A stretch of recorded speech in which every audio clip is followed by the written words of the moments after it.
Helpful? That's good. Yeah. Okay. Okay, so I'm just going to read this and then we'll take stops at given points and open it up to discussion. So first of all, part three is the largest part of the ethics. It's primarily concerned with the explanation of human emotions. Since Spinoza's ethics is ultimately about happiness, that's an emotion. So understanding the emotions is foundational. Makes a lot of sense. Man and nature. So this is something he discusses at the very beginning, just loosely in the preface. And but it's very important, as is a lot of his side notes. There's a sense in society today, as well as in the past, that man lives in nature as opposed to man is a part of nature. So you'll hear a lot of people saying, man is destroying nature, is it destroying his environment, or there's always this connotation that we're an invader in something that would be natural by itself, you see. And Spinoza goes up against that. He says that the sense that things are a part of nature or are either good nor bad, for they act according to the laws of nature. So when we look at one animal eating another animal, we're not saying it's good or bad. It's just a fact that this thing happened. When it rains, although we may prefer it not to rain, there is no inherent goodness or badness in the event. It is just a natural event. When one animal kills another for food, this is just the same way, is the way of nature. On the other hand, we impute certain freedom to man. He alone is responsible for his actions. Therefore, the fact that a given man smokes is a reflection of his weakness as opposed to a normal outcome of the laws of nature.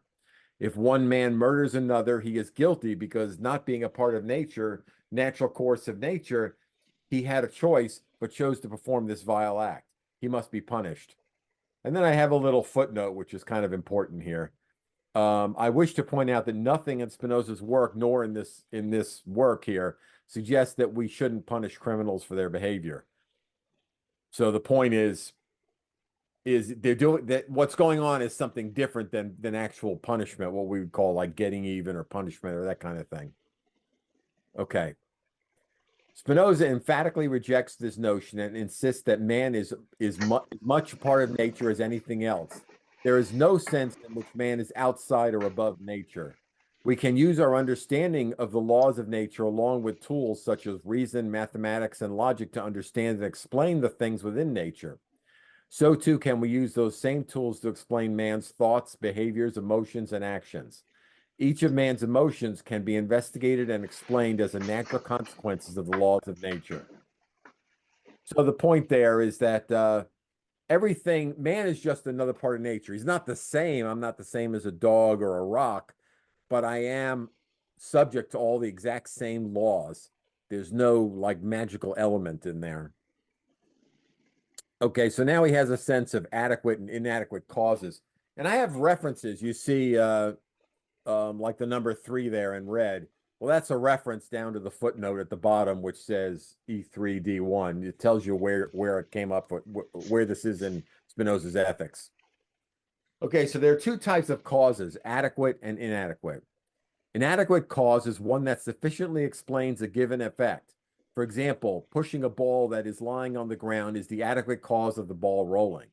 In this definition, I use the word sufficiently instead of fully because since ultimately everything is one interrelated whole, everything is related in some way to everything else and thus part of every effect. An inadequate cause is one that only partially accounts for a given effect. For example, dropping a ball is only an inadequate cause of the ball falling since it only partially explains why the ball falls. The other part, of course, is gravity. So he's trying to differentiate where you have full control over a situation or something has partial control over a situation. So that's the difference between adequate and inadequate. Okay. So now we have this idea of active. Being active means being the adequate cause of your own actions. At any given moment, the given body, which is a mode, has a given state. At that same moment, the world external to the given body is in a certain state.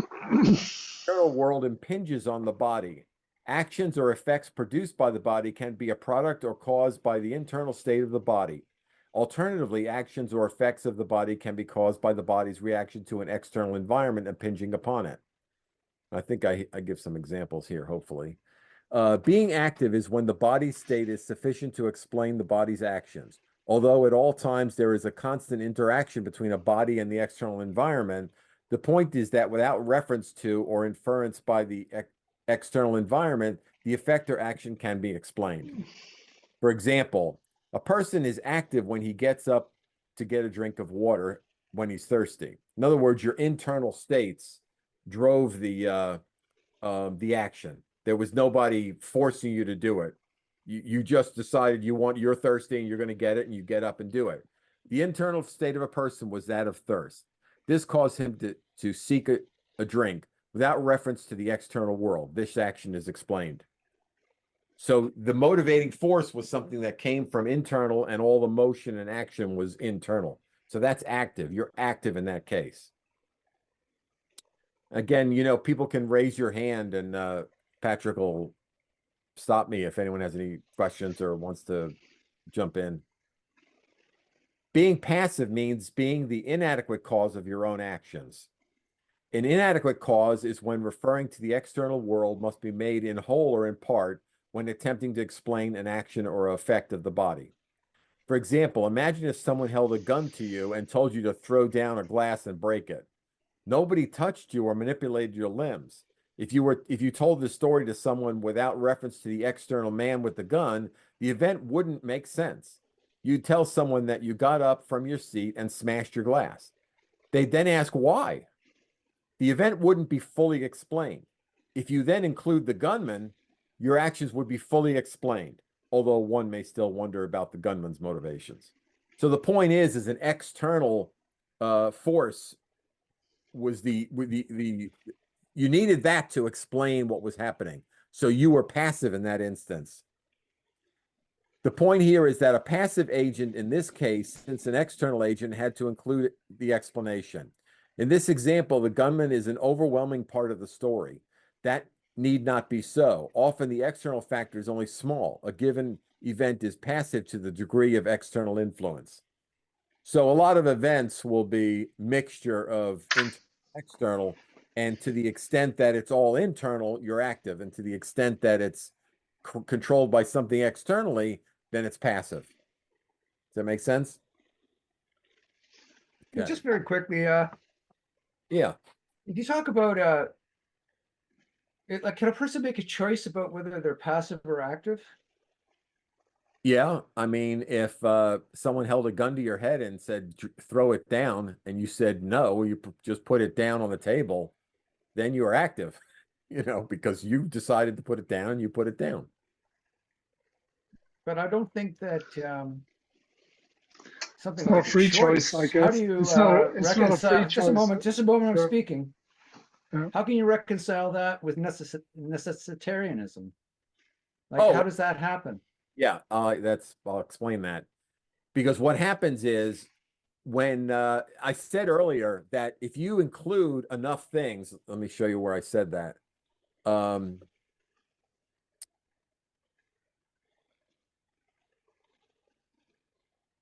see here.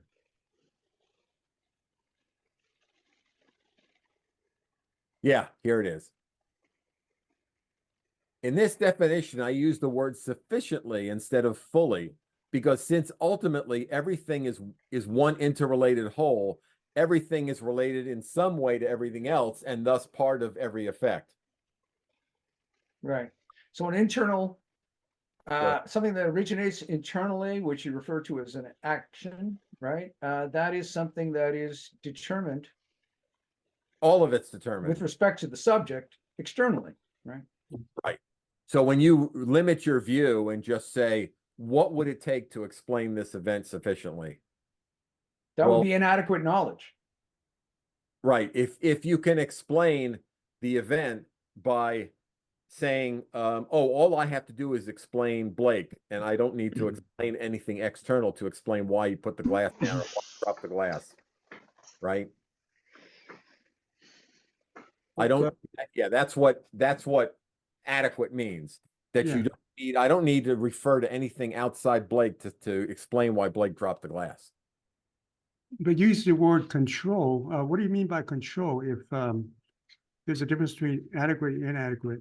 But then, you know, if you're saying, you know, if it's necessitarianism, are there any possibility of control? There's no free will, right? So how can you use the word control? Well, when anything happens by the normal cause and effect of things, because everything is causally determined. So, but I don't need to explain the rotation of some galaxy in the distant planet, the distant galaxy. I don't need to use that to explain the birth of Blake McBride, right? So it depends on. So ultimately, everything is causally determined. There's no doubt about that. No one's questioning that. But what we're saying is that how much do you need to do to explain an event, right? You don't need to understand all of the universe in order to explain things. You only need to know a certain amount. So if I want to go to the bathroom and you say, well, why'd you get up? Well, Blake had to go to the bathroom, right? You don't need any other explanation. You don't need to involve what Patrick thinks or what, you know, or what my dog thinks or, you know, or my neighbor's house. You don't need all those things to explain the action that I got up to go to the bathroom, right? So that's okay, the reason I raise this point is because it just seems to me to be it's something like a false distinction between activity and passivity, given the fact that everything's absolutely determined. You know, you're talking about adequate and inadequate knowledge. If you say that a person is passive, that would depend on inadequate knowledge. If you said that a person was active, that would also depend on inadequate knowledge, because you would not have a comprehensive explanation for what determined this person to do one thing or another, right? right. But well, there's two things. First of all, the word sufficiently is in there, not entirely. So Sufficient in Spinoza is always complete. Sufficient is always complete. He never uses that word in any sense other than absolutely complete explanation. Well, let's see where I get this from. I have a reference to number 3. Let's see what number 3 is. E3D1. Let's look that up. I mean, that's what the principle of sufficient reason means. Sufficient means complete. No, sufficient means sufficient. Complete means complete. The sufficient and complete are not the same meaning. I do believe it. They are precisely the same. They are absolutely synonymous. The principle of sufficient reason means an absolutely comprehensive, complete explanation.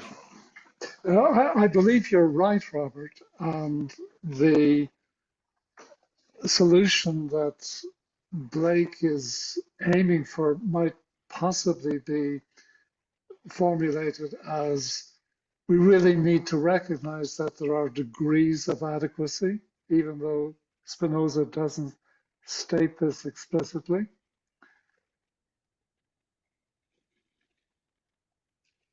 Hang on, I'm looking for section 3 of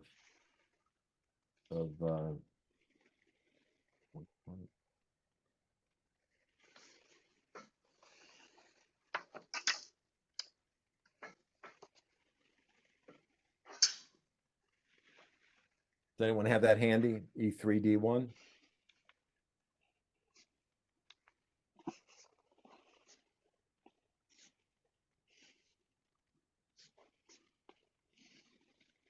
I call that an adequate cause whose effect can be clearly and distinctly perceived through the said cause. I call that an inadequate or partial cause whose effect cannot be understood through the said cause alone. Right. It's roughly what you're saying. Yep.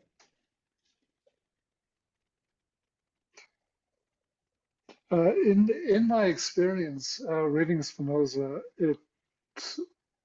in order to make sense of some of his statements, I've found that I have to read the term adequacy as if it comes in degrees, because a fully adequate knowledge of the cause of something would require knowledge of the entire causal history, which is clearly inaccessible to us. Right, but it's sufficiently that he's So, well, I agree with Robert about the usage of the word sufficient. That when you say that the effect is clearly and distinctly evident in the cause, that suggests that all of the causal factors or the entire causal history is accessible. And in practice, that cannot be the case. cannot be right. Yeah, yeah. So, Blake, I'm sure that some commentators have actually claimed that we are not actually capable of having any adequate ideas at all, and that's too draconian. But Spinoza doesn't nuance, unfortunately, I think he should, he doesn't nuance his usage of the word adequate by saying that there are, in practice, degrees of adequacy, some of which we can attain to, and others we cannot. Well, it depends Which on I what. think was what was motivating your choice of the word sufficiently. Well, Blake, you have your own definition of sufficient, or your own lingo, which I kind of like, but I think it's somewhat in conflict with Spinoza's, which, along with Leibniz, I find highly probable, at least a little bit ambiguous. For example, it seems that the principle of sufficient reason should be called the principle of necessary and sufficient reason mathematically, because it applies to a bidirectional relation of causality. But that's kind of a mathematical definition. It's not Spinoza's definition.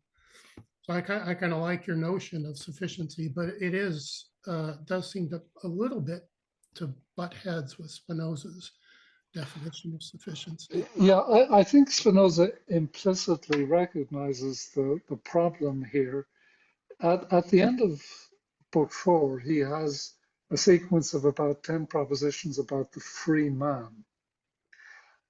Okay, the man, all of whose ideas are adequate. And it's in my reading of that, this is just a thought experiment. It doesn't actually apply to actual people. Okay, because the consequences the conclusions that he wants to draw are too extreme. So I guess it's going to recur, this question later in our reading. Alex, did you want to? Yeah, just wanted to add, I think in the same line as your just contributions just now, Patrick, about I suppose it seems appropriate to draw a distinction between relative and absolute here, going along with this notion of degrees, because it seems to me like in Spinoza's framework, only a substance can have absolute activity, in the sense that what it does is caused fully from itself, because I think we know from those early definitions, a substance is fully in itself. There's nothing out of it or in another that it depends on. And it seems like for a mode, that will never fully be the case, right? The mode is always in another, I mean, by definition. And I suppose it makes me wonder, how do we think of even how can a mode even have activity? And I wonder if this may be, Rob, the question you were raising. Like, how can we even make sense of a mode, like even having something like we can call it in itself, like we can say it has its own active power. Well, actually, I think that you've just hit on something that's absolutely key. God as the single substance is absolutely free, right? There's nothing impinges upon God and his activity and his power. And every mode is a limited mode, so therefore it has limited power, but it is nevertheless the power of God. Only now it's limited, right? So God has the power to exist, for example. Therefore, limited modes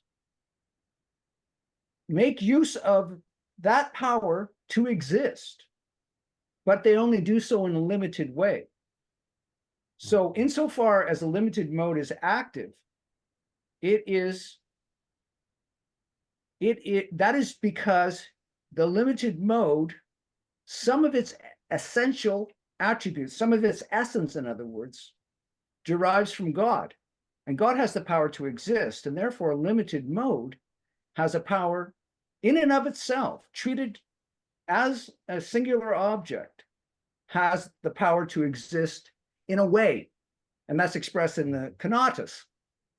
So it is very interesting, because when you talk about activity, a singular mode is constituted by God. Part of the constitution of that is provided by God is existence itself, but in a limited form, in the form of conatus.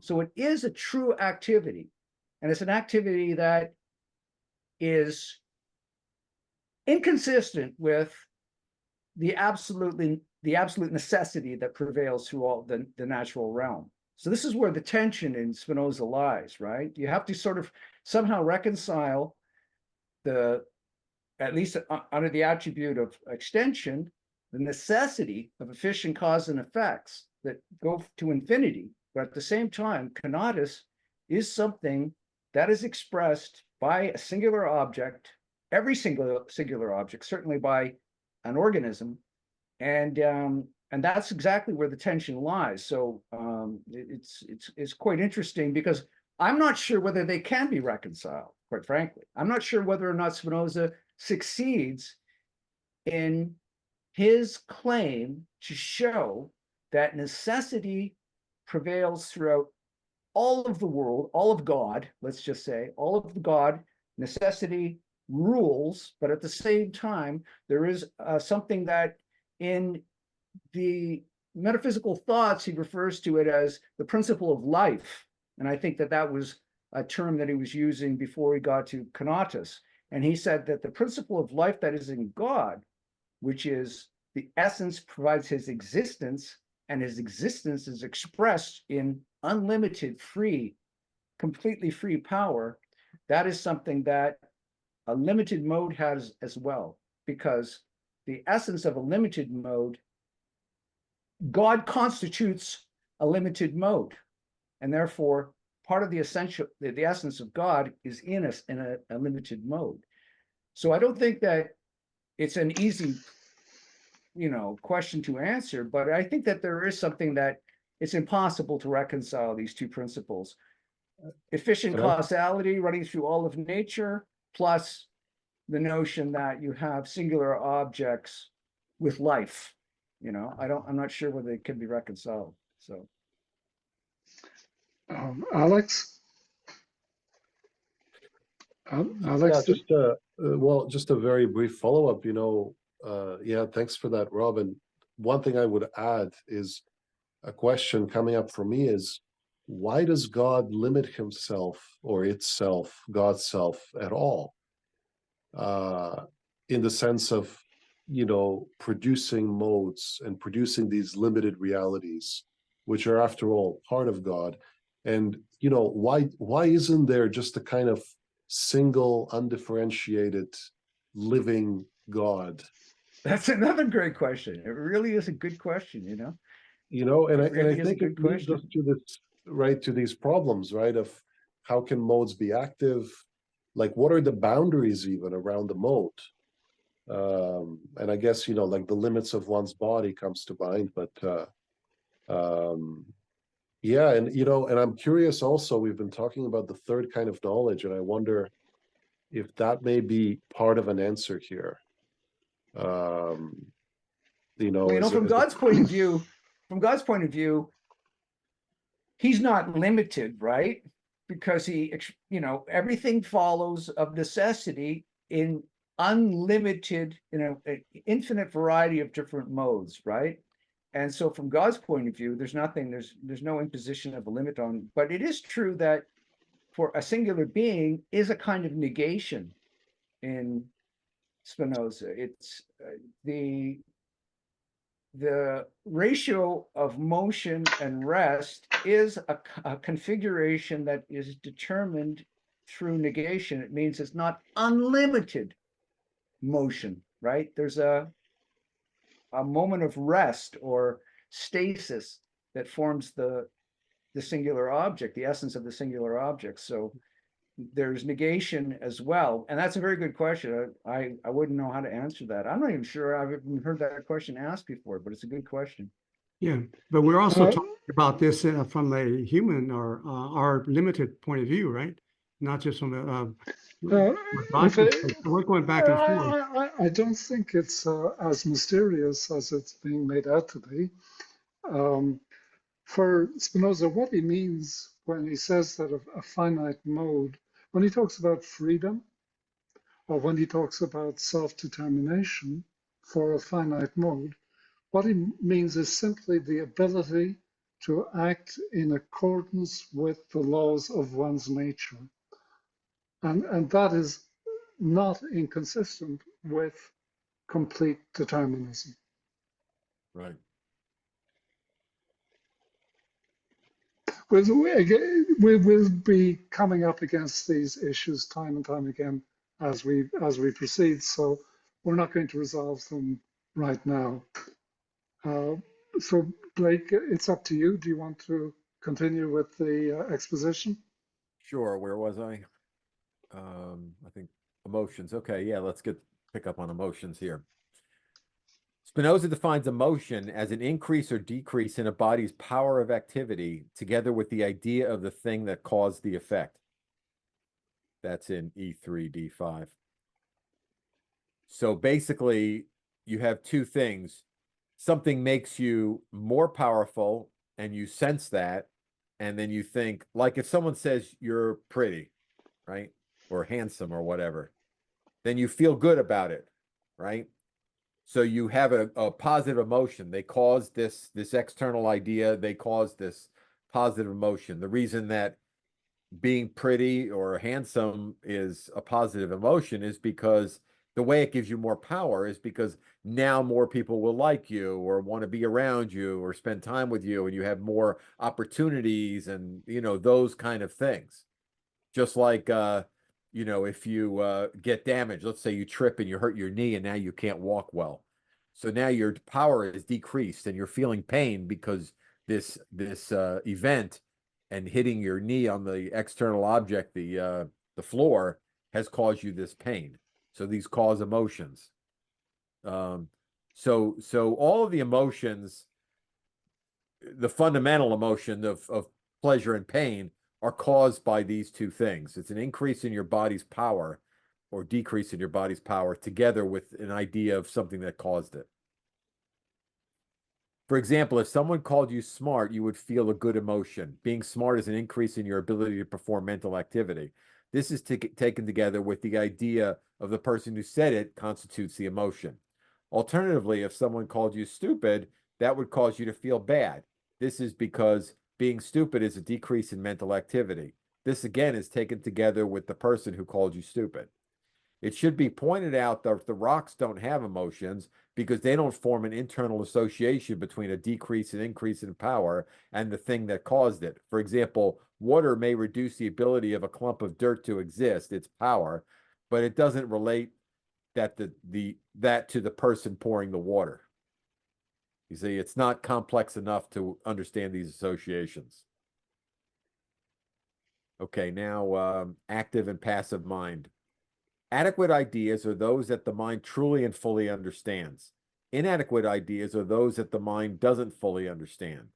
This is due to missing or fragmented knowledge or the inability to properly interconnect the ideas. A mind is considered active insofar as it contains adequate ideas. Remember that active refers to the ability of an adequate cause.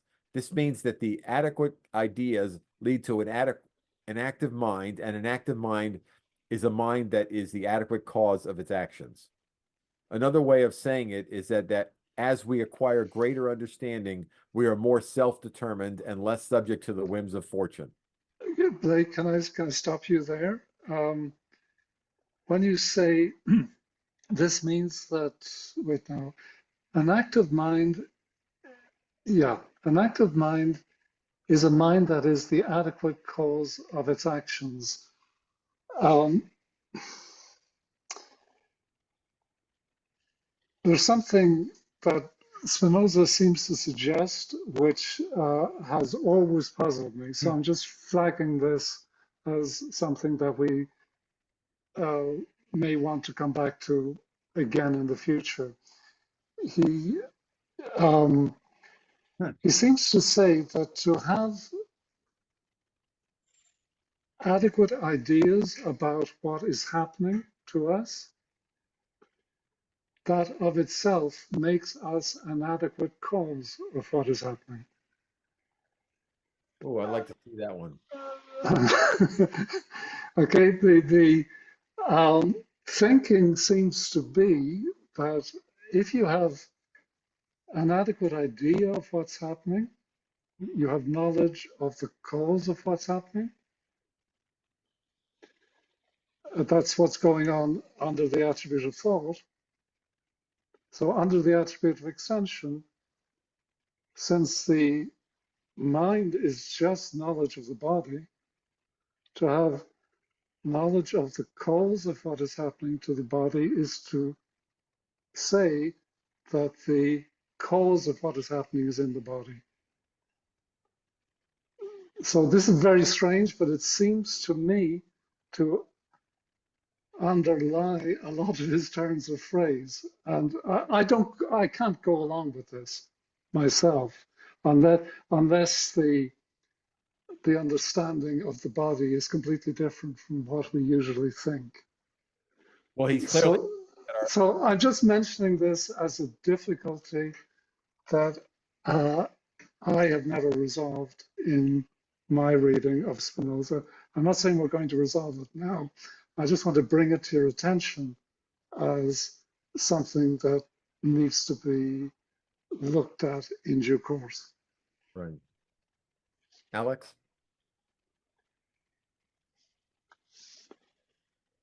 Alex, did you want to?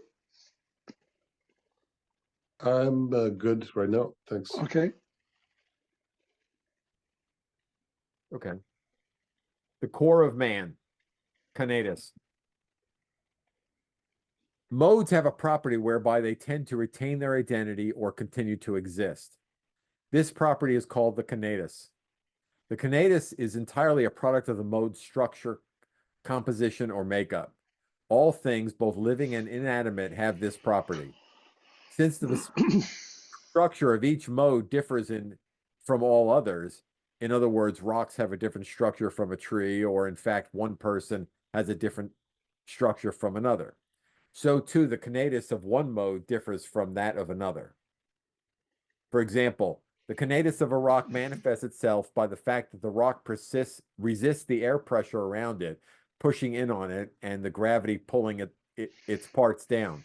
It remains the rock despite the forces working to destroy it. There is no magic associated with this fact.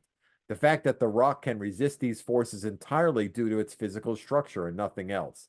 Its structure determines its conatus, or ability to retain its identity. Rocks that do not have this property or ability simply give in to the surrounding forces and fall apart. Like, let's say you made something that looked like a rock, but it was a pile of sand, and then just some water splashed on it. It would lose its structure right away. It doesn't have a strong conatus to retain its shape. Likewise, but different to their different and more complex structure, living things have a conatus. The conatus of living things manifests itself as its desire or ability to survive.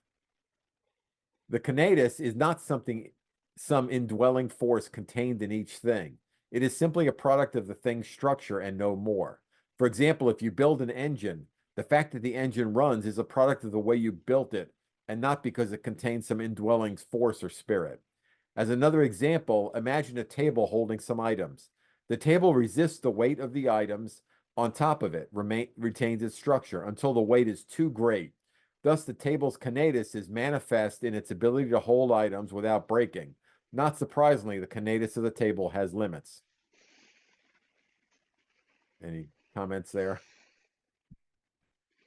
The kinetis of a thing or its ability to survive is only so strong. For example, a rock that is successfully resisting the forces of wind and gravity can be destroyed by a larger hammer. Likewise, a person's ability to survive can be limited by a bullet. The ability of each thing to survive has limits. The measure of this ability to survive is called power. The more power a thing has, the greater its ability to survive. An important point to realize is that, like the kinetis, the power of a thing is entirely a product of its structure and nothing else. Some things are built stronger and have a greater ability to withstand external forces. Perfection and reality. The more power a thing has, the more reality or perfection it has. As such, the more a thing is in control, as opposed to being controlled by external forces, the more perfection it has. So, okay. Essence. The essence of a thing is what it is. This is expressed as its kinetis. What a rock is determined by its structure. A rock is a rock and not a tree because it has a different structure from a tree. If it had a tree structure, it would be a tree. Likewise, what makes a man different from a snake? The answer is that a man has a different structure from a snake. Although one man differs from another, there are enough similarities that we can group men as a class with certain similar features, human beings. Kinetis, power, and essence. It can be seen from the preceding that kinetis, power, and essence are all just functions of the structure of a particular item and nothing else. Kinetis, power, and essence are all measures of the same thing and end up boiling down to the same thing. Thus, a thing's physical structure, its desire and tendencies, its power or ability to remain in existence, and the thing's essence, or what it really is, are all one and the same thing. Okay, so you're saying that, and certainly this is the claim that Spinoza has made, that the essence of a thing is its conatus. I pronounce it conatus. Yeah. And that one singular object, there are degrees of power for persisting in the being that a singular object has. So the expression of conatus would be to maintain its essence, to maintain its structure of being. Right. And so is there a difference between the conatus of a inanimate object and a person, a human being? Yeah, it's just like, what's the difference between a ball of clay and an engine? A car engine has a complex structure, an orderly complex structure that allows it to produce a function that serves us well. But Right. So in other words, conatus is just a matter of the complexity of the object. So it's a matter of degree, not a difference in kind, right? That's right. Yeah. I mean, everything's just another mode of God. Right. Okay. So a human being has a structure, and you identify the conatus with its essence. So the essence of a human being is what realized in reality, in extension, let's say, it's a human being. The essence is expressed as a human being. So now the conatus is fully expressed. The human being's alive, and indeed, it is a human being, which is an expression of the essence, which you identify with conatus. So does conatus have any role in terms of preserving its being when the integrity of its being has been threatened in some way or another? Well, a good example for that is putting something on a table. What happens when you put a weight on a table? It may arch a little bit, or it feels the tension, and it reacts. And if the pressure gets too great, the table falls apart. So as the pressure increases, it senses it by arching, I guess, or when it gets too great, like I say, it falls apart. Okay, I'm not sure whether that analogy really works for me, but what I mean is that when you say that Conatus is something that is a sort of fundamental predisposition. I don't want to use the word desire, but a kind of it's part of the nature of the thing to ensure that its form persists, right? Right. Its form persists. And so is there Conatus cannot, in other words, take precautions? Can it take precautions against the possibility of a threat? Sure, like against its nature. a table's not smart enough to do that, but a person lives in a house, take protection against the weather, right? Right. Yeah, but I'm thinking in terms now, if it's essence, my essence as a human being. Well, let me put it this way, okay? If you talk about me as having an essence and it's expressed and I'm an actual person, Right. that essence is fully expressed. There's nothing lacking in me as a human being, despite what some of you may think. There's nothing lacking in me whatsoever. I'm fully realized as a human being, right? Right. But if you identify Conatus with essence, then Conatus is fully expressed and fully realized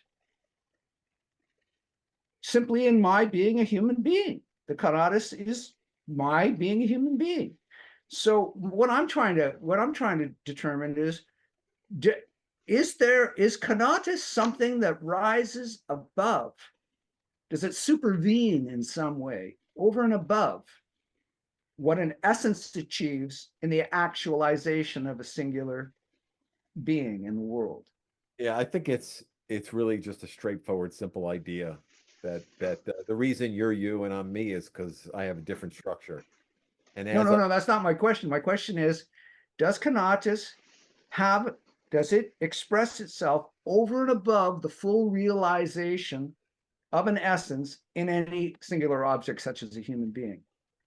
Well, the essence of the object and its Conatus is one and the same thing. The essence and the Conatus are one and the same thing. So when you're an actual human being, your Conatus is fully realized, and that's all there is to it. That's what you are. Yeah. That's so why do you think that Spinoza would introduce the idea of Conatus at all? Well, he's trying to get to base ideas. It's like he's talking about the freedom of mankind and the peace of mind, and yet he starts with this notion of God and attributes and modes and all that. So he's trying to start things that you can't disagree with from really the base. It's like learning mathematics. You don't start at algebra. You start at numbers 1, 2, 3, 4, and you build up from there. And so that's what he's doing here. He's building up from the most basic thing. The most basic thing of any what we would call mode is its Conatus. The fact that that it has a certain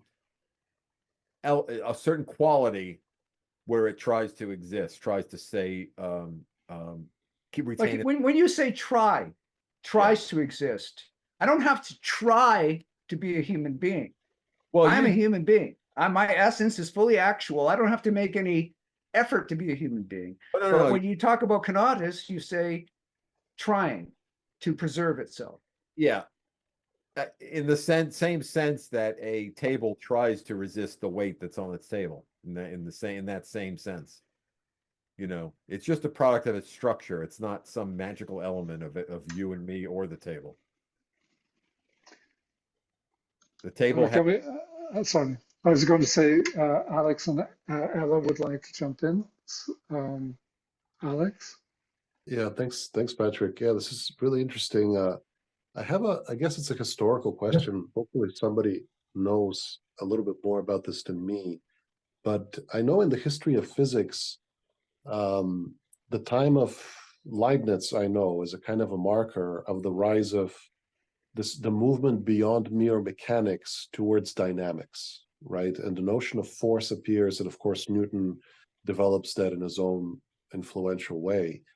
I wonder if here with Conatus, and we're talking about power and force, I wonder if Spinoza is already part of that transition. So from what I know, and I'm not very familiar with this, but I think in Descartes' physics, a notion of force doesn't really show up. I think he wanted a kind of pure mechanism. where the shapes of things and a kind of, I suppose, inertial motion is really all that is needed to explain physical phenomena. And then, of course, later, the notion of force comes on the scene. And it seems to me Spinoza may be a part of that movement, without, I guess, developing a full physics, but still having that notion of a kind of, and maybe the question is, in terms of Spinoza, whether conatus is just inertia or something more active. Can I answer that, Alex? Yeah, please. Yeah. Yeah, so he appears to have taken it from Descartes' first principle of motion, which we know as Newton's first law of motion, which is also known as the principle of inertia. And it just says that a body at rest or in uniform straight line motion persists at rest or in uniform motion unless something external acts on it. So Spinoza is then elevating that into a universal principle, which he says applies not merely to physical objects, but also to living beings. It's obvious to me that if Spinoza had been writing 200 years later, he would have taken as the template for conatus not the principle of inertia, but the principle of homeostasis in living beings, which is the effort, unconscious if you like, the unconscious endeavor to stay within homeostatic limits, because if a living being strays outside of them, that's the end. Okay, but in that case, there's the distinction is not really all that valuable, because homeostasis is just another term for a being endeavoring to persist in its life. That's right? right. It just wants That's to continue to be, right? So I don't think that really makes a big difference. It's just what I think makes a big difference is that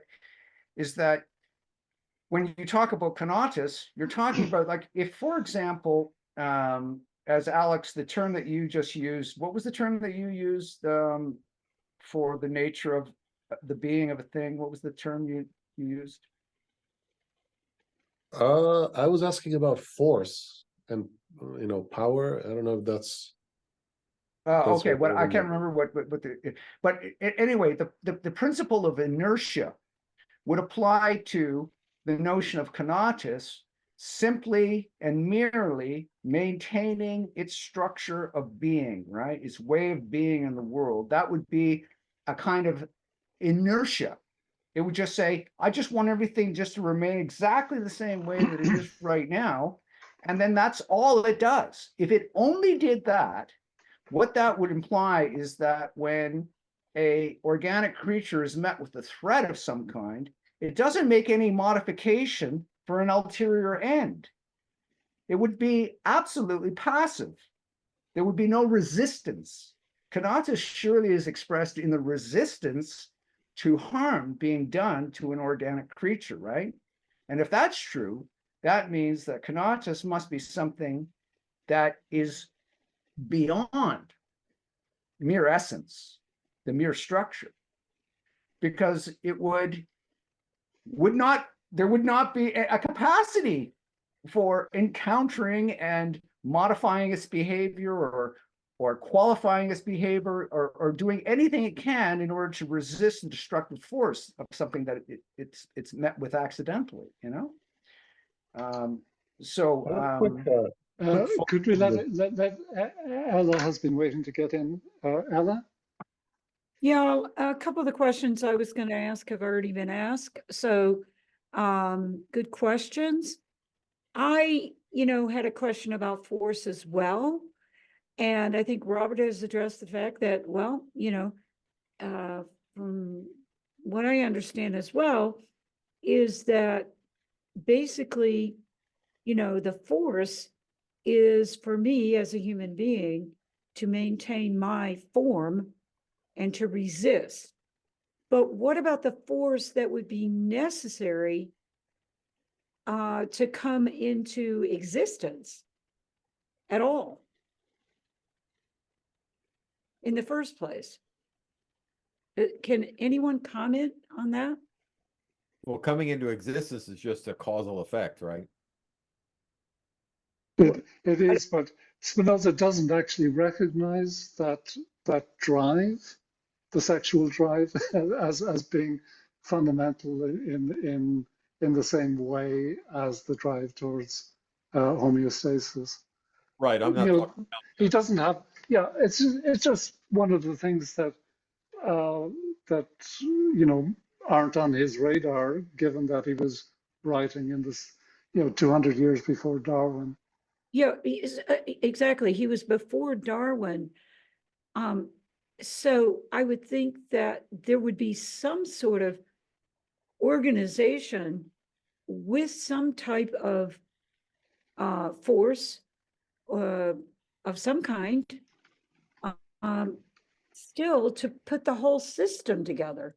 He has an elaborate system of the universe. So the question But of that's such a existence- broad question, though, Ella. That's such a broad question. You know, what we're dealing with now is conatus in particular, which is something that is apparently identical with the essence of a singular object. So we're already talking about objects that have being and are in the world. So it's a little bit off topic what you're asking right now. We can talk about it any time, but right now we're puzzling into this question of I don't know why, conatus. because Alex brought up force, and that's how Hegel moves the force around, and Whitehead and others.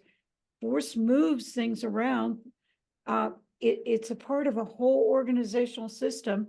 You talked about the resistant force, in order to maintain one's form. I get that. So I'm simply taking it one step further on topic to say, where is the force within the whole entire system? And the only thing that is addressed is they didn't know about evolution, but did any of the Schelling or any of those guys bring up force at all? Oh, everybody brings up force. I mean, it's a big question for Spinoza. He says God is a single substance. There's nothing that impinges upon it, and he expresses himself with the power to be all the time, continuously. But just let me I don't want to hold up this conversation. So just let me just point out something. In Proposition 28, of Book 3, or Book 2 rather. No, it's book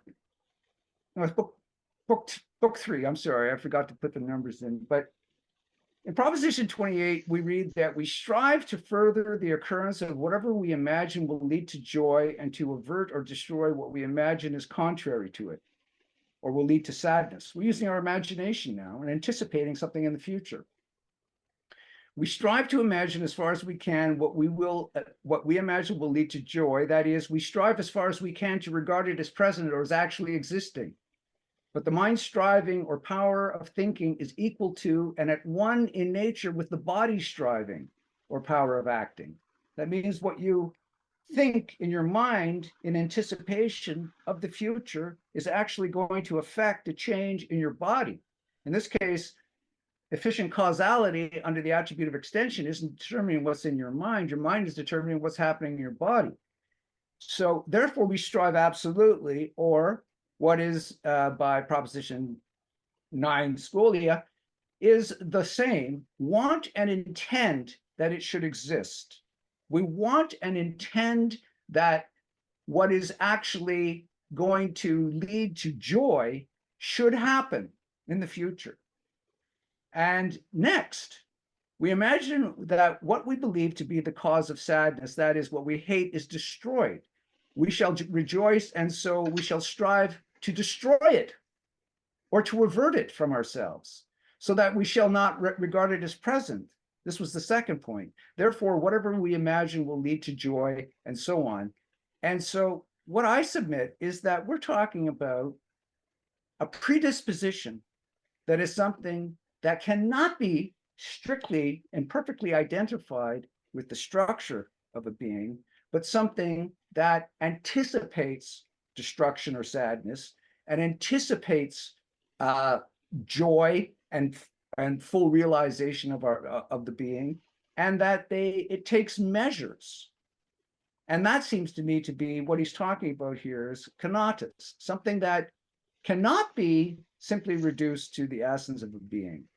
He goes on the scholia here now for proposition 29, this striving to do something and also to admit doing something solely to please men is called ambition, especially when we strive so eagerly to please the people that we do or admit certain things to our injury or another's.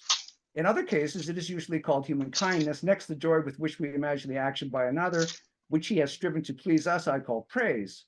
But these are things that, you see, joy and pain are equivalent to a full free realization of the essence and a destruction of the essence, but they are in anticipation. So if you're just talking about the principle of inertia, insofar as Alex brought up this notion that, your structure just determines what you be. I have an essence for a human being. I'm a fully realized human being. That's the end of it. Kenosis, if it's identified with essence, would not have expression beyond my simply being a human being.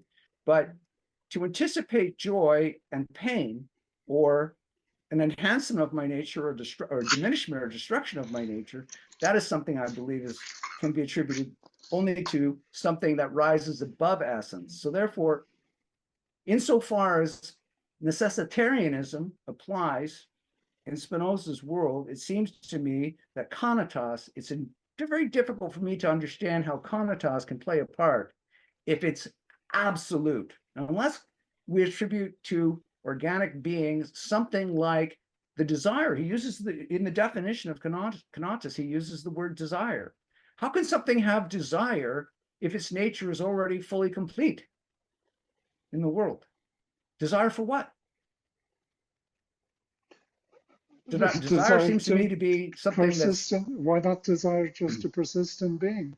I mean, but what I've just talked about, but what I've just read now, but what I've just read now is over which we have no control. So it's the attempt always to get a grip on our situation. Okay, so what I'm saying in essence then is that you're saying that the third kind of knowledge would be a complete, and I mean a sufficient understanding of how we are determined absolutely in all the events that transpire in our life, right? And right. At the same time, we have, in Spinoza's own words, him talking about anticipating pain and avoiding that pain, anticipating joy and looking for opportunities to enhance that joy. Yeah, because our knowledge is incomplete, particularly our knowledge of the future, but we do want to ensure that we are still alive in the future. Well, then that would suggest that you're saying that kenosis would be part of the illusionary, the ignorance of human existence. Well, that is our essence, to be limited modes. Okay, to be epistemically limited. I see. So kenosis is not something that you would identify with the essence of the thing. It is an inadequate understanding of the nature of the singular object himself or herself, like a human being. An inadequate knowledge. No, what he's saying is that the kenosis is the actual essence of the thing. He does distinguish between actual and formal, but the actual essence of the thing is its striving to maintain its existence in circumstances where it is grossly ignorant and continually being buffeted by circumstances beyond its control. So right. It's a continual striving to maintain its form. Right. So it's, in other words, you're saying that kenosis has a ground. It's grounded in our limited understanding of our nature and where our place in the world. Well, that is the nature of a finite mode, to be no. I don't way. want you to elude the question. I'm just saying, are you saying that kenosis now is grounded in, it is something that is characteristic of the kinds of illusions that we have, like, for example, will? It's a characteristic of limited finite modes. I know, I've heard you say that several times, but in the same way that the will is an illusion, is conatus another No. symptomatic expression of ignorance, like our limited body of knowledge? Yeah, but I mean, ignorance isn't an illusion. It's just a lack of knowledge. It's Yeah. just we have very limited access to what's going on. And under these circumstances, it's a challenge to remain alive. And the conatus is the striving to remain alive under these epistemically impoverished conditions. I see. So it's so if we had absolute complete knowledge, then we wouldn't have any use for conatus whatsoever. Indeed. Could I ask just a really quick follow-up here? Yeah. Just thinking, I'm still thinking of Newton and that business of inertia, and the three laws. And I'm wondering, is there something in Spinoza that would correspond to the second law, where, you know, what Newton calls force appears, and it's associated, of course, with acceleration, not just inertia. I'm curious. No, it took most of the 17th century, okay, to actually formulate Newton's three laws. And Descartes had several laws, many of which were erroneous. I know, and you know, the idea of momentum as involving Descartes had something called a quantity of motion, but he was very vague about it. He didn't realize that the right definition involved not only the mass, but not merely the speed, but the vector quantity of velocity. That took an awful long time to be formulated, and it was only about 1680, that's when Newton published the Principia, if I remember, that things finally got clearly formulated in a way that was universally accepted. So, in fact, the notion, Newton's second law was not known to Spinoza's contemporaries, as far as I know.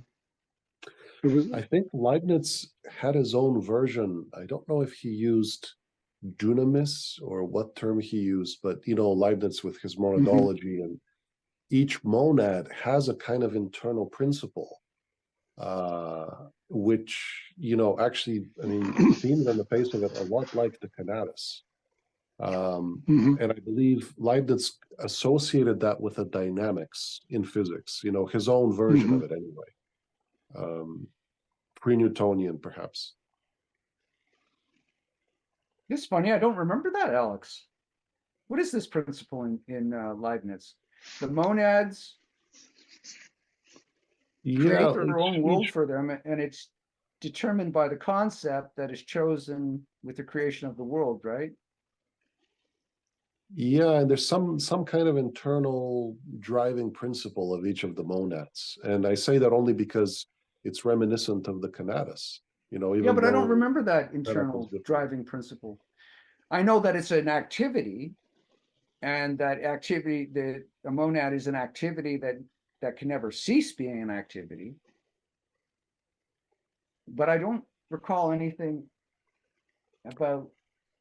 It could be just I've just got a bad memory. I was just wondering whether you could recall exactly.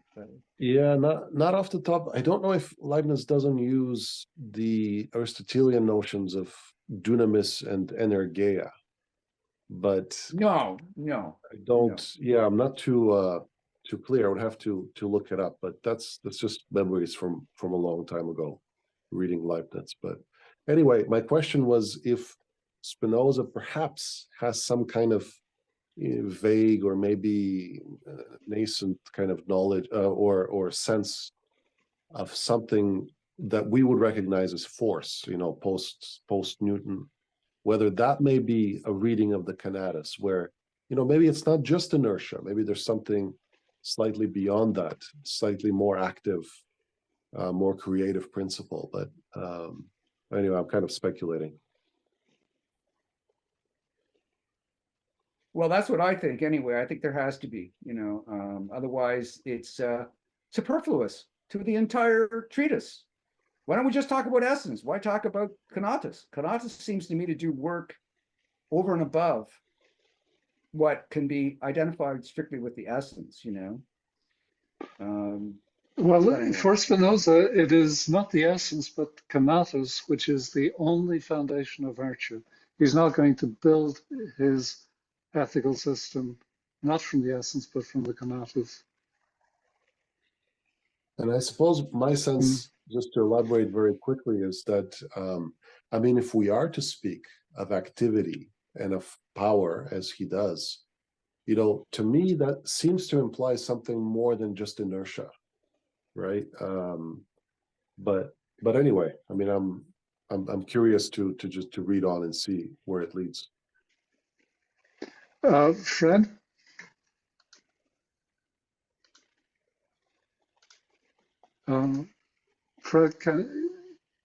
Fred, did you want to jump in?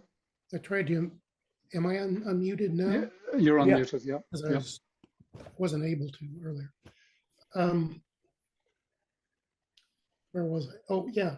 So I think Alex has a point in that both Leibniz and Spinoza are heavily influenced by very indirectly, by Aristotle. And Aristotle did have his notion of dunamis, which is two parts. As I recall, and Alex, you can correct me if I'm wrong. It relates to both motion and to activity separately. So one aspect of dunamis, which is power for Aristotle, one aspect of the power is movement, that I have the ability to move myself or some other body, i.e. kinesis. And the second aspect is activity or energeia. And that's a power to, as I recall, roughly to achieve a more completed state. That's pretty vague, but that's the best I can do at the moment. And I can see hints of that in Spinoza, indirect hints of that. I think you're absolutely right, Patrick, that notions of force and Newtonian force, physical force, have not yet been absorbed, barely explicated. Even his first principles barely explicated. But it took basically a century for it to absorb into philosophy. And I think you need to modify Spinoza appropriately, particularly with relation to conatus. We don't preserve our state by virtue of a structure that resists external forces solely. In fact, we rely on force to preserve our state and continue. I mean, conatus, it should extend all the way down as inanimate matter, even down to, say, level of a quark. Quark has essential attributes of color and spin, but what preserves quarks is the strong force, which is external to any individual quark. That's what preserves force. And in the same, and you can scale back up to human beings that we achieve homeostasis only by metabolism. And although we're resisting gravity, we'd be in a sorry state if we didn't have gravity either. So from quarks all the way up, if quarks didn't have an external strong force, they'd fly apart and the universe would instantly vanish. If human beings didn't have homeostatic, or if human beings were not subject to gravity, they'd also float away, fly apart. They'd also be in big trouble. Certainly, metabolism would shut down instantly if we didn't have gravity. So it's a very complex relation of forces with conatus in the sense of the ability to preserve our state. But that's way I think that's way more subtle and after Spinoza. So we can't judge him based on, you know, subsequent physics or something. We can only point to that direction and say, and I think we can say that no, conatus is not a 20th century conception of force, Newtonian force or physical force, but it's, if you squint and look sideways, you can see similarities. That's my guess, and I'm just free. Just free association. I'm speculating, like you're. Yeah, but it does seem to me that these ideas are very primitive, but could be updated without much difficulty in the light of contemporary scientific understanding, which in turn is also provisional and subject to change over time. So Spinoza is obviously incomplete, but not in ways that seriously undermine his worldview. Ella, did you want to get in? Yes, I appreciate everybody developing this idea of force. And so I'm thinking that going, you know, way back, you had Zeno, who began with the arrow flight, right? Sort of related, but he sort of introduces motion, but brings in details that aren't all that great, that sort of obscure his point. And then Descartes introduces endurance, but again, not convincing. You know, I'm still at a loss as to where this act of becoming, you know, occurs. And the answer is not in evolution. It's because you can keep going back evolutionary wise, and he didn't even know about evolution. So that's out the window. It's what, you know, how did this becoming is, what is the force? What is the movement? What in time? That's what I'm trying to figure out. And I think you guys have come up with some good ideas. And I've tried to introduce a few as well, since the topic is continuing.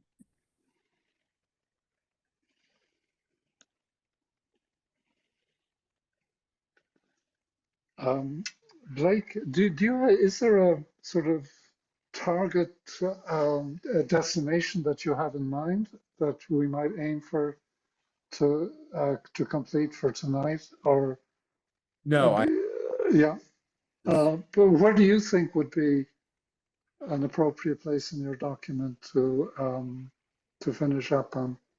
any place is fine. No, but it's up to you, Blake. You're giving the presentation. No, Or do you think would you like to pursue this next week, or should we go back over the same ground, paying closer attention to the definitions and propositions, or how do you think we should play it from here? I'm game any of those, any of the above.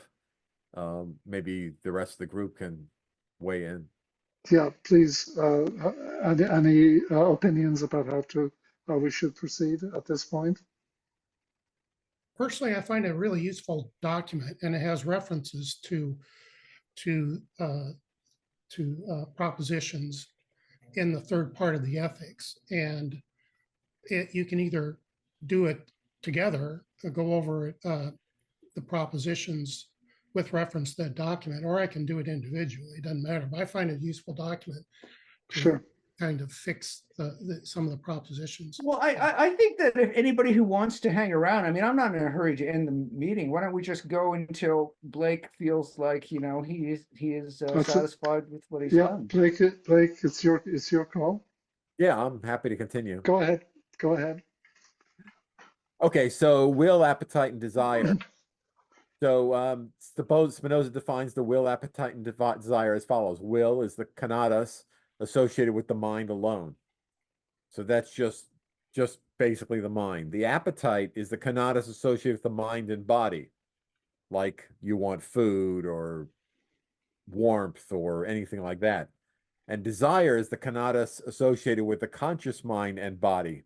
So the difference between appetite and desire, appetite may be you want you're hungry, so it comes from your body, and it's not something that really came from your mind, from your conscious mind. Like you didn't say to yourself, well, I haven't eaten in X hours, I should probably eat. Although I guess there's some people that do that. But appetite, normally your body says you're hungry, and you say, oh, your consciousness, and you say, I want to eat. So that's how he differentiates those three. Let me see. It says all of man's actions and thoughts are driven by his appetites. However, many of his actions are not part of his consciousness. For example, the beating of one's heart or walking down a dirt road are actions that may be performed without consciousness awareness. In other words, you're thinking about some event or something, but you're walking down down a dirt road. The appetites that man is aware of are called desires. So conatus is an entity's effort to continue to exist. Like all things, man wants to continue to exist.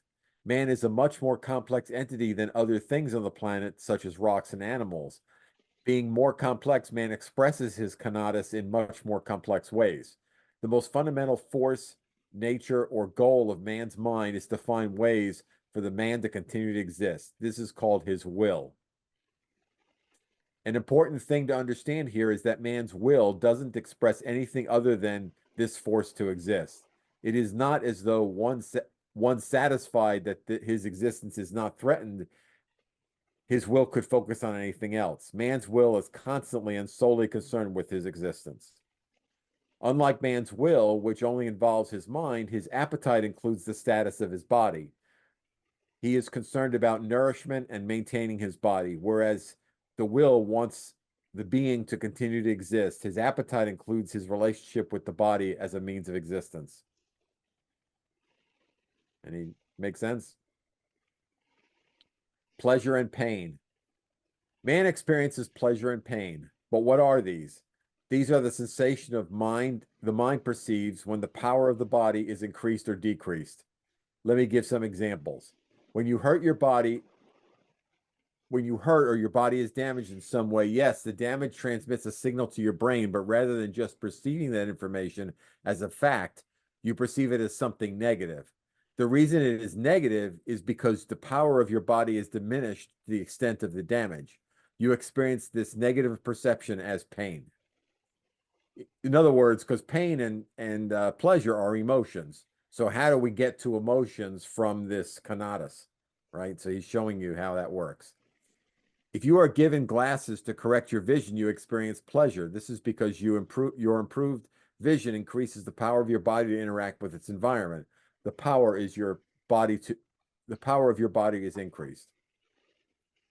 Now, this bit about good and bad is interesting and very important because a lot of people think, oh, well, this is good, that's bad, but what are they really saying?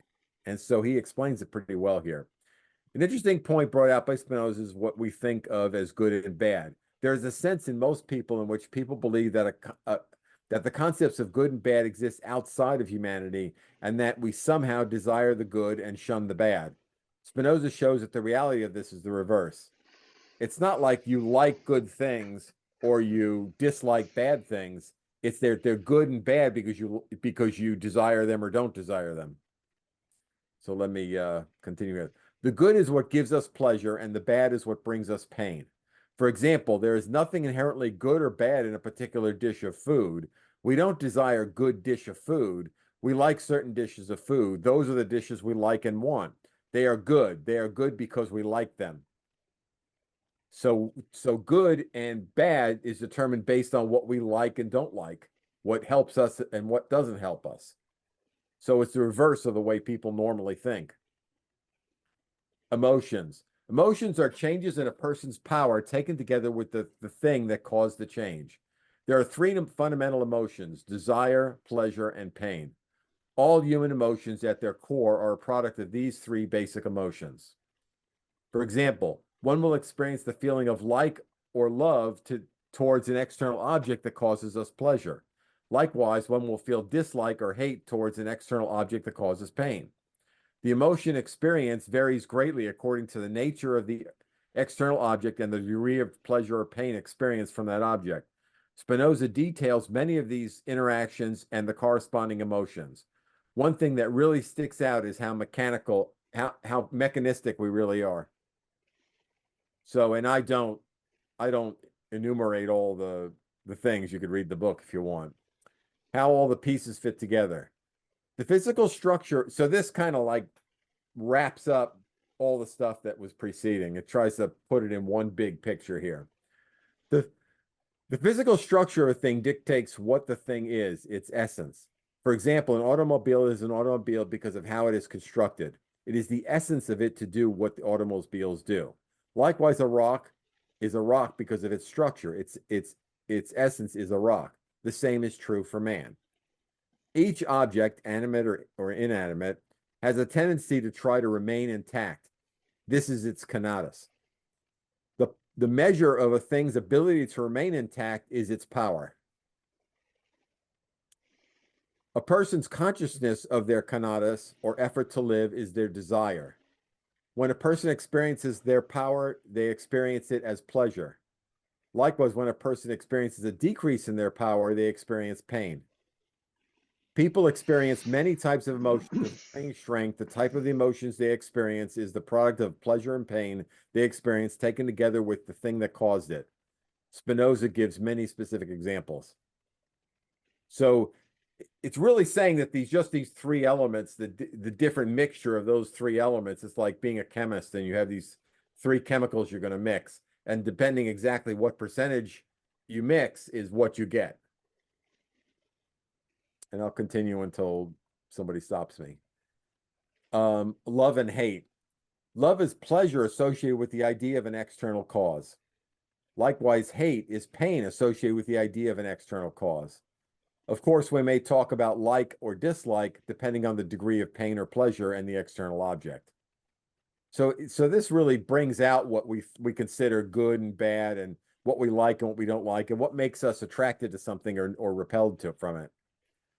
Therefore, it is natural to feel pain when something you love is destroyed or pleasure when something you lose is preserved.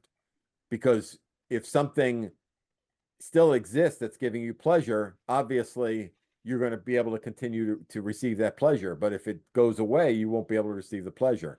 Likewise, if something is giving you pain and it disappears, you'll be happy about that. Okay, for example, you love someone who tells you that you are smart or attractive. The pleasure part is telling you that you are smart or attractive, and the external cause is the person who says the words. The same goes for someone who calls you dumb or unattractive. Someone with whom you are sharing your life gives you a lot of pleasure. Remember the use of this word. This person, more than any other, assists you in maintaining your daily existence. He or she also fulfills your intimate needs. The greatest pleasure, remember the word use here, is associated with the external being. Since it is the greatest pleasure, the type of associated with a person, it is the greatest love that you would have for another person. The converse is also true. The person or thing that causes you the most pain is the one for whom you will hate the most, will have the most hatred. The external cause need not be a person. It may be a pet or an inanimate object. As long as an external object or cause is associated with pain or pleasure, you will associate love or hatred to that degree. Spinoza notes that destruction of something one loves causes pain, and the destruction of something one hates causes pleasure. Off the cuff, this makes sense, but let's look at why this is the case. Again, using the terms as defined by Spinoza, love is pleasure associated with an external object, and pleasure is defined as an increase in one's power or ability to exist. Therefore, you love the thing because it helps you exist. Destruction of a thing reduces your ability to exist, so you feel pain. The converse is true for something you hate. So what I'm doing there is kind of showing you that going 2 levels back and seeing how it percolates back. Further aspects of love and hate. We strive for things that give us pleasure and away from things that give us pain. This should be quite clear. Hatred toward a thing previously loved is greater than had it not been previously loved. This means that you will hate a thing more if you previously loved it then you never loved it. This should be clear as follows. Remember that pain is a transition from a greater to a lesser power. So that matters. Well, before I say that, let me just comment on this real quick. So what it's saying here, which is really interesting, and I've seen it in action. If you're working at a job and someone gives you a hard time, you may dislike them. But if you become a really good friend with somebody and then they give you the same hard time, you'll dislike them more because at one point you really like them. So it's the change that matters. Remember that pain is a transition from greater to lesser power. So what matters is not how much power you have, but how much it changed. Let us say the positive number representing greater power and negative numbers represent lesser power. Now imagine two things that give you the same amount of power or assistance to you. Let's say -10. Since they are negative, they are taking power or hurting you. Now let's say the first thing never caused pleasure and has always caused pain. Therefore, the first thing went from 0, it didn't exist, to a -10. The net change for the first thing is -10. So the thing that gives you a -10 in pain is only has a 10 value for you. Now the second thing was previously loved because you gave it gave you power, assisted you at, let's say, +5. Now it has changed and gives you the same draw and power as the first thing is a -10. But remember, starting at +5 and going to a -10 is a change of -15. Since even though it has caused equal harm as the first thing, you will hate the second thing more because it is causing you greater pain since the net change is greater. So that's really interesting in life. You see that, and it's so mechanical. Like someone does something to you, and you don't know. You just think, "Oh, I don't like that. I don't like him." But someone who you've been a good friend with, and they go and do something to hurt you, you're really offended. Okay, this is also true in the reverse for the same reason. Love toward a thing previously hated is greater had it not been previously hated. That's really interesting because what that means is you could imagine that one person becomes a friend and does some nice things for you and you appreciate them. But let's say you had an enemy and all of a sudden your enemy turns around and does something nice for you. You'll be really shocked. You'll say, wow, that's quite appreciated and quite surprising, So because the change is greater. Hurt things he hates unless he has a fear of a greater injury in return and benefits those he loves. This is clear because a person hates a thing because the thing threatens his existence. Since his continued existence is what he's built to do, he will strive to hurt or remove the thing that it threatens his existence. Likewise with the converse. If you think someone hates you without cause, you will hate them in return, which is actually very interesting and very mechanical. And I'm surprised I don't have a reference for this, but it's interesting. It's so mechanical because why should someone not liking you make you not want to like them? And you don't. And it's interesting. That just seems very mechanical to me. Likewise, if you think someone loves you without cause, you will love them in return. This should be clear since if someone bestows a benefit without a cost, it is an asset. Likewise, someone who bestows hatred without reason is a liability to be removed. The fact that their hatred was without cause is especially unnerving because you don't have the power to eliminate the cause since you didn't provide one. In other words, you didn't make them do that to you. So it's like, what do I do now? Hatred is increased by reciprocal hatred and is destroyed by love. That's, that's something Christ talked about, and it's also in the Old Testament. So Spinoza is just showing it logically now that when someone does something bad to you, and he also says later on that you should always return love for hatred. But yeah, it's pretty interesting and it works. I'm sure older people will have plenty of stories to describe this. Hatred is increased by reciprocal hatred and is destroyed by love.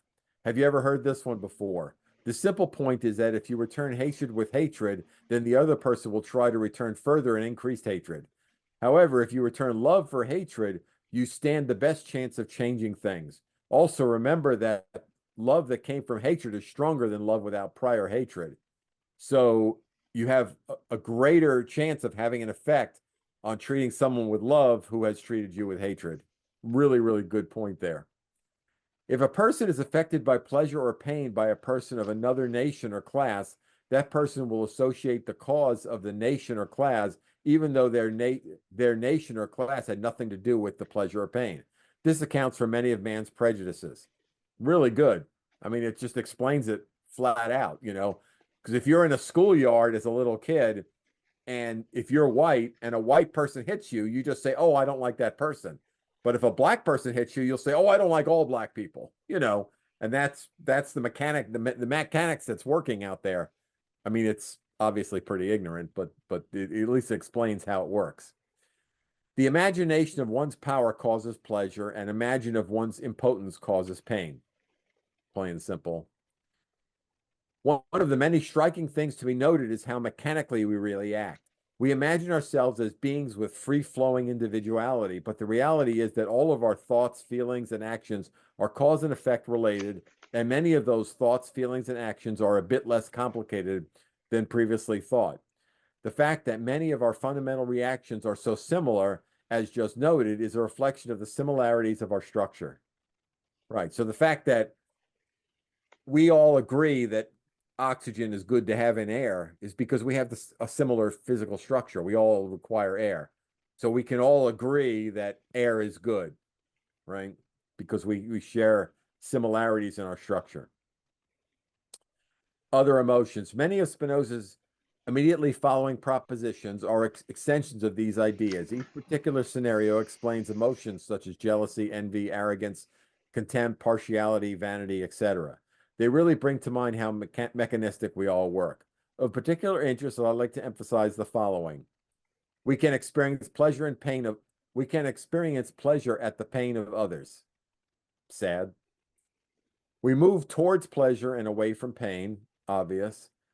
We do what we think people will like. We will hate a person greater if you formerly loved them, which I just spoke of. You will desire to hurt someone you hate. You will hate someone for no other reason than you think you hate them, or that you think they hate you.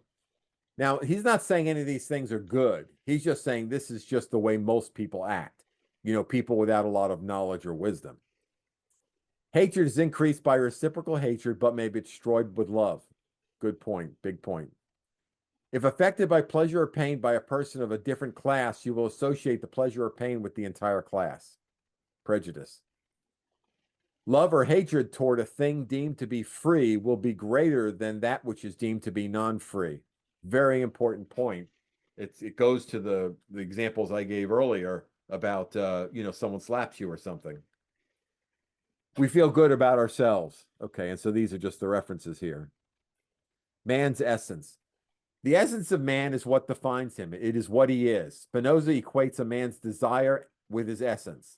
They are the same thing. A man's every movement and thought are driven by his appetite, and the sum of all his movements and thoughts are what he is. Man's specific emotions.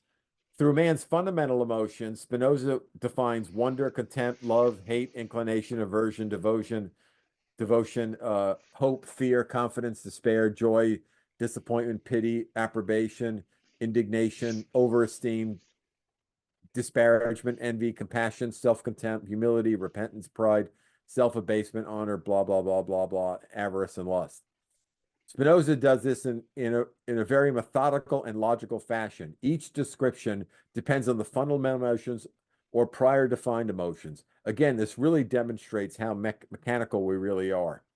And yeah, I've said that several times because it's really a big sense of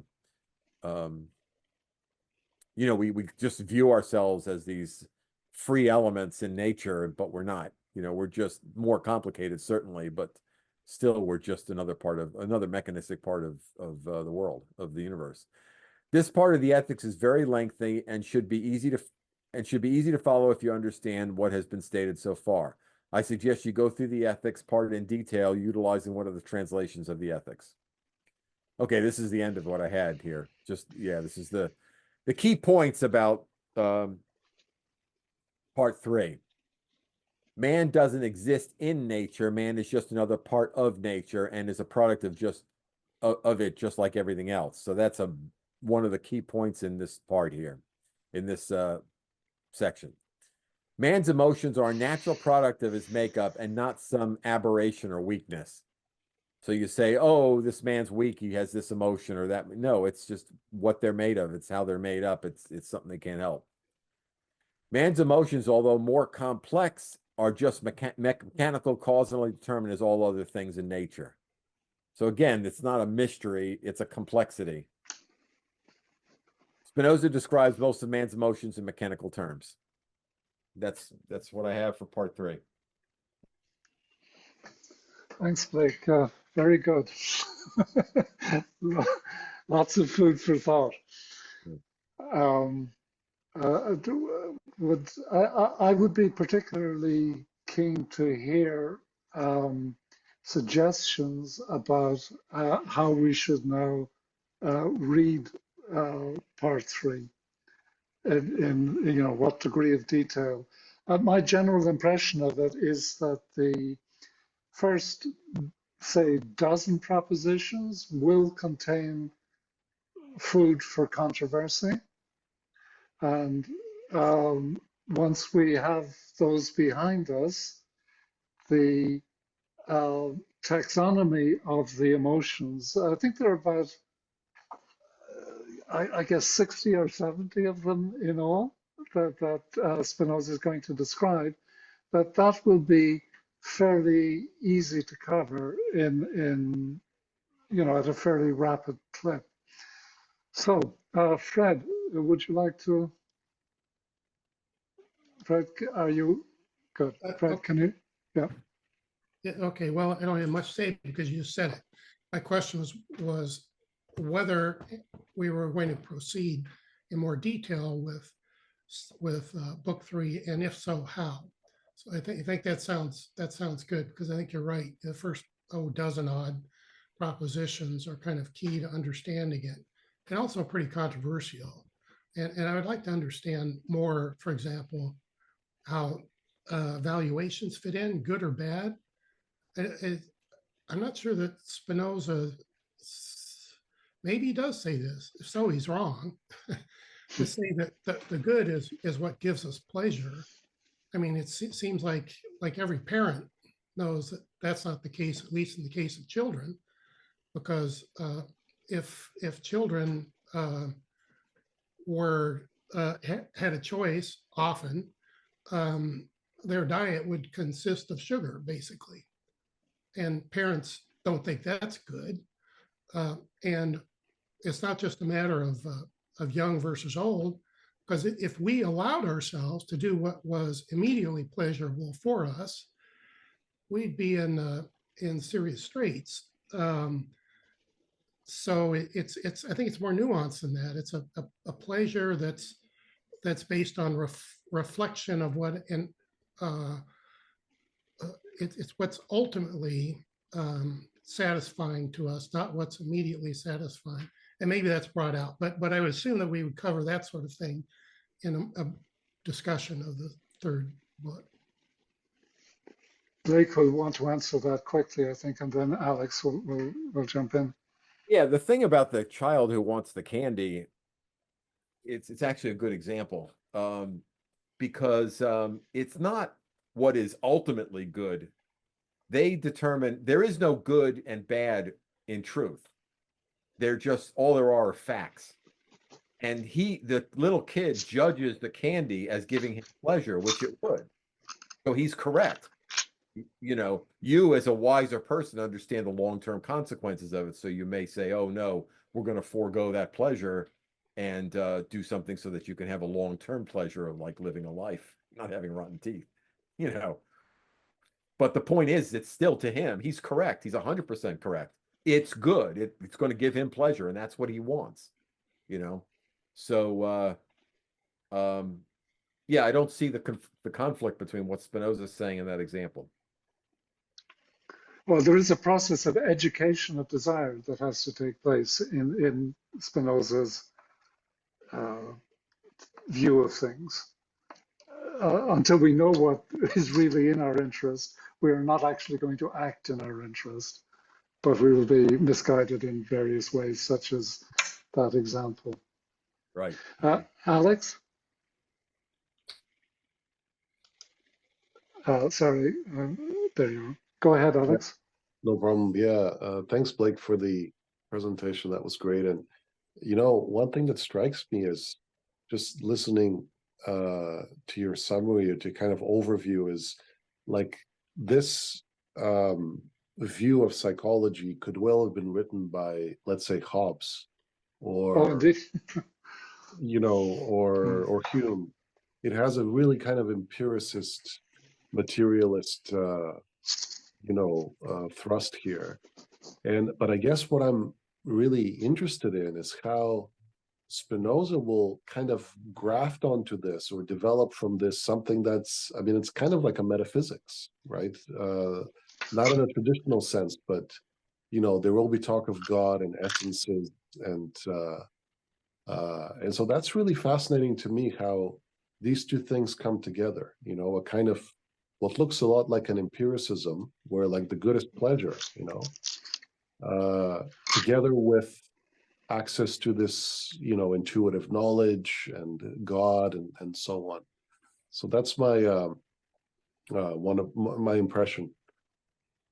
Yeah. You know, it's interesting you bring up Hobbes, because Hobbes was very popular in Holland. He was like, everybody was talking about Hobbes early in Hobbes' career, and he influenced Spinoza. And in the Theologica Political Treatise in particular, you can read Hobbes everywhere in the treatise.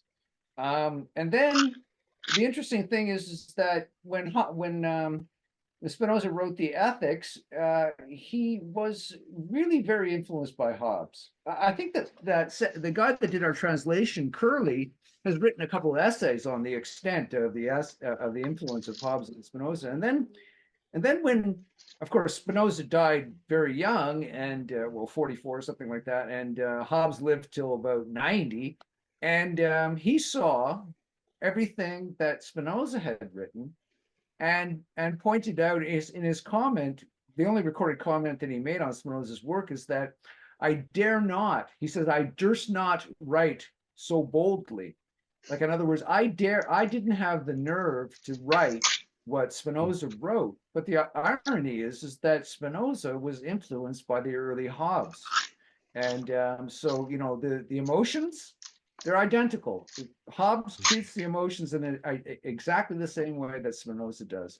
It's a physical effect that is felt directly through physiology in the mind, and you form the values of like love and hate on the basis of a physical effect. That, of course, doesn't happen in Spinoza. There's no physiology whatsoever in Spinoza, but the influence is really quite apparent, you know. Spinoza learned a lot from Hobbes. Are you saying that Hobbes may have had some sense of the third kind of knowledge, he just never wrote about it? Oh, I don't know about that. I don't think that Hobbes, you see, intuition for Hobbes, you know, he thought everything was reduced to mathematics, you know. So logic was a question of adding things and subtracting things. It could be reduced strictly to mathematical terms. That was logic. But I'm not sure about intuition. I can't remember what he thought about things like that. I think Hobbes was a starting point for Spinoza's political philosophy. You know, the Hobbesian idea of the state of nature seems to be adopted wholesale by Spinoza, but he went in directions that Hobbes could not have anticipated, I think.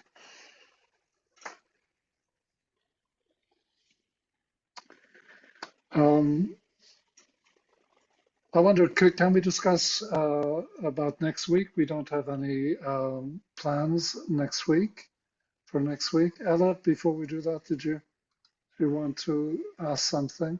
Yeah, I just had a quick question on emotions, statement and questions. Yeah, it seems very highly mechanical. I'm not getting any sort of, and related to the physical, the emotions are. There definitely would be I would think, a physical energy involved in the emotions. He sort of addresses that in terms of reactions to different scenarios. I understand that in a general way. Yeah, I'm not sure he goes into the qualitative. He does talk about transmission of emotions, I think. And the fact that basically he ties it all back to the struggle for existence, basically, in a very mechanical way. So would anybody think that there's anything to add other than the struggle for existence? And, in different scenarios, you have a reaction, either positive or negative, depending on the situation and its threat to your existence. Is there anything above and beyond that qualitatively? Well, yeah, I would say that in book 3 and for most of book 4, the subject matter is the passions. Okay, those are emotions in which the mind is passive. In Spinoza's definition of that term, and it's only later in the ethics that he looks at the flip side of the coin, which is the ability to transform the passive emotions into what he calls active rational affects, which is the main business of the ethics. Here he's just laying out a descriptive account of the way most people's emotional lives work most of the time. As he's not actually going to start on ethics until book 4. Okay, thank you. So for next week, we haven't made any plans yet as to who should lead the discussion. I think a reasonable goal would be to get to about proposition 7 or 8. That's where he introduces the conatus, and we can have this discussion that we started this week about what exactly that means. As you can see, the subject matter has now changed radically from book 2. We're now dealing with much more concrete and practical questions. And I'd sort of like to suggest that anyone who's intimidated by book 2 need not be intimidated at the thought of presenting the material in book 3. If not next week, then the week after. But would anybody like to take on, let's say, the first 7 propositions in book 3 for next week?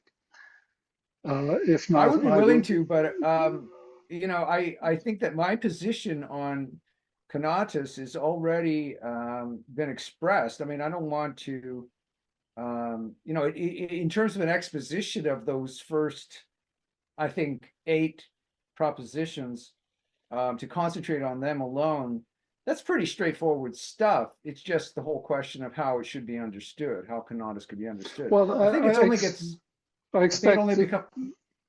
Go ahead.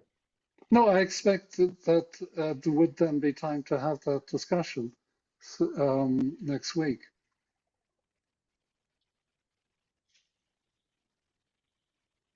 Okay, well, I'll do the first. I'll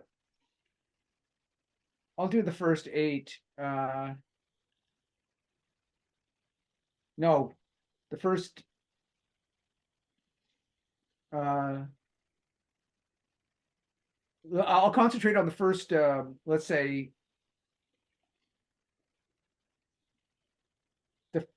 I'll concentrate on the conatus, the question of conatus, because some of the propositions where he elaborates on them are late in the book, but I'll just make mention of them, and I'll work on the conatus, okay? Because that's basically Well, the theme of the opening of book 3. yeah, okay, but to be clear about the roadmap, would you do the first 7 or 8 propositions?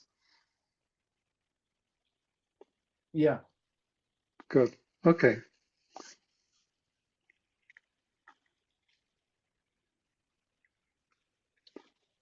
Okay. But everyone Nick, should read them sorry. because they're pretty straightforward. I don't think anyone would have any difficulty. You know, they're not extremely abstract or anything like that. They're pretty straightforward. Nick, Yeah, sorry, I wasn't quick enough to comment on Ella's question, which was very good, and I agree with Patrick's response. But I just want to share a thought there, which for me is fundamental. I mean, Ella, when you said you felt that his treatment of emotion is quite mechanical, that really echoed in me, because his overall approach is monistic.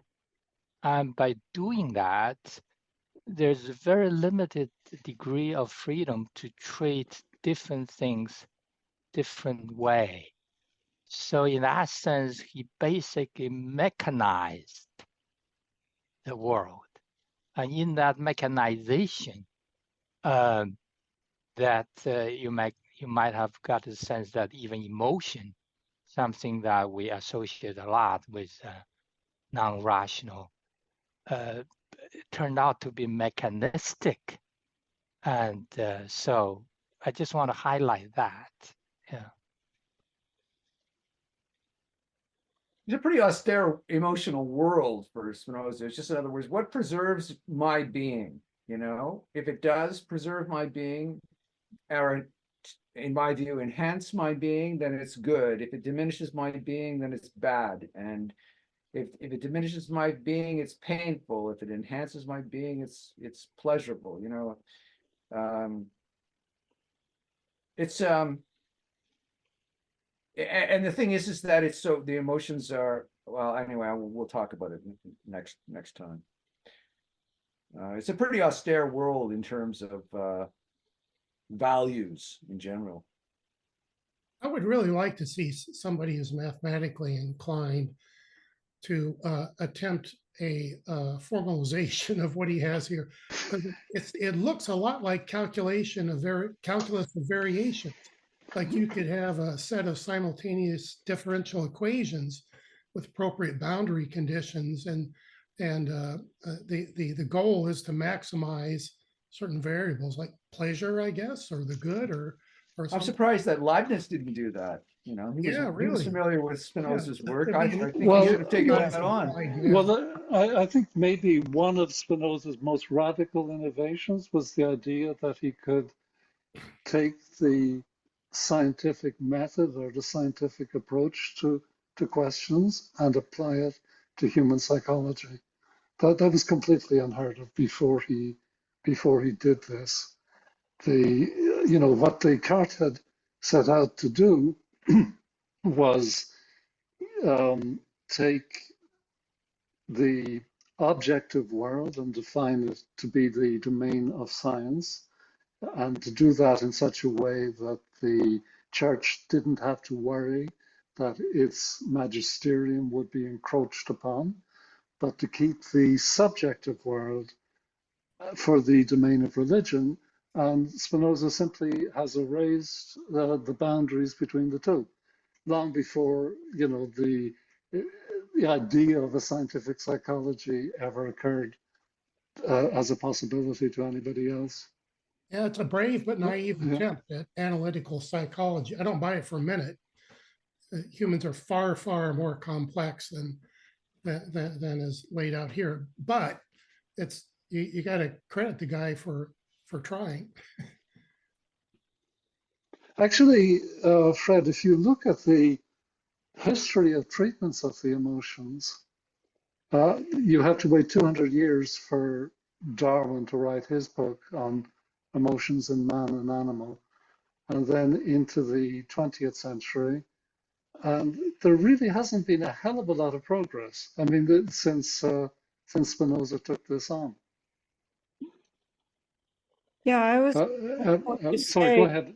a way of dealing that they fast forward even as modern as the 1960s. You had B.F. Skinner looking at behavior in a mechanical way through psychology, of course, and just modifying what he termed was aberrant behavior. Oh, you don't like what that person does?